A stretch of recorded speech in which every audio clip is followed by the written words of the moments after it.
Voici un résumé de l'épisode 294 de l'œuvre du destin, une fête gâchée par un braquage.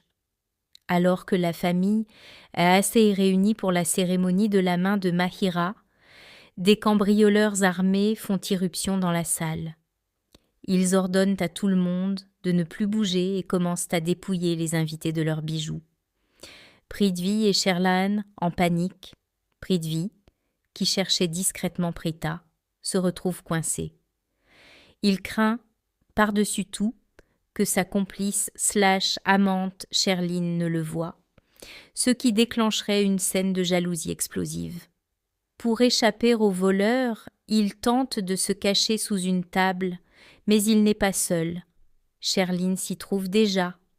L'héroïsme de Rishab et Karan Rishab tentent de négocier avec les bandits. Il propose de leur transférer de l'argent par compte bancaire en échange de la sécurité des invités et des enfants. Mais les voleurs refusent, préférant l'or et le cash immédiat. À l'extérieur, Karan et Prita réalisent que quelque chose ne va pas. Malgré les protestations de Karan qui veut jouer au Superman en solo, Prita refuse de rester en arrière et cherche un moyen d'entrer discrètement pour aider la famille. Le signe du destin? Avant l'attaque, un détail a frappé les esprits. La couleur du henné sur les mains de Mahir était très pâle. Selon la tradition mentionnée dans la vidéo, plus la couleur est foncée, plus l'amour du futur mari est grand. Cette pâleur est perçue comme un mauvais présage pour son union avec Karan. Point clé à retenir, danger immédiat. Les fils du téléphone et les caméras ont été coupés par les voleurs. Tension. Rishab est malmené par les braqueurs alors qu'il essayait de protéger sa mère. Cache-cache. Prithvi essaie désespérément de s'enfuir sans être vu par les voleurs ni par Sherline. Pendant que des voleurs armés ont pris les invités en otage.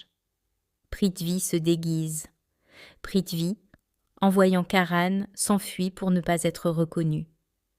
Il trouve un masque et décide de le porter pour se faufiler dans le hall sans être repéré, notamment par Sherline. Par un concours de circonstances, les autres voleurs le prennent pour leur propre patron, boss, à cause de son masque et de son attitude. Il en profite pour donner des ordres et se moquer de la situation, savourant le fait de voir Rishab ligoté et impuissant. Tension entre Karan, Prita et Srishti. À l'extérieur du hall, Prita s'inquiète pour la sécurité de chacun. Karan essaie de la protéger en lui faisant promettre de ne pas entrer. Mais Prita et Srishti finissent par le rejoindre à l'intérieur pour tenter de neutraliser les bandits. Une scène légère survient lorsque Karan annule sa promesse en demandant à Prita de former un cœur avec ses mains avant d'entrer. L'attaque des voleurs. À l'intérieur, les malfaiteurs dépouillent les invités de leurs bijoux.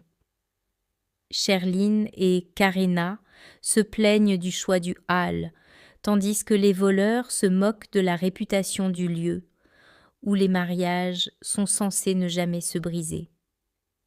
Ils finissent par forcer la porte de la pièce où se cachent les femmes et la mariée pour les ramener de force avec les autres otages.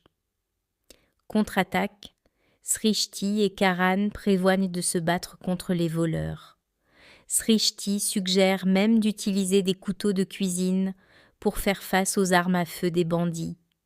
L'épisode se termine sur Prithvi, toujours masqué et jouant son rôle de chef des voleurs, se réjouissant de sa domination temporaire sur la famille Lutra.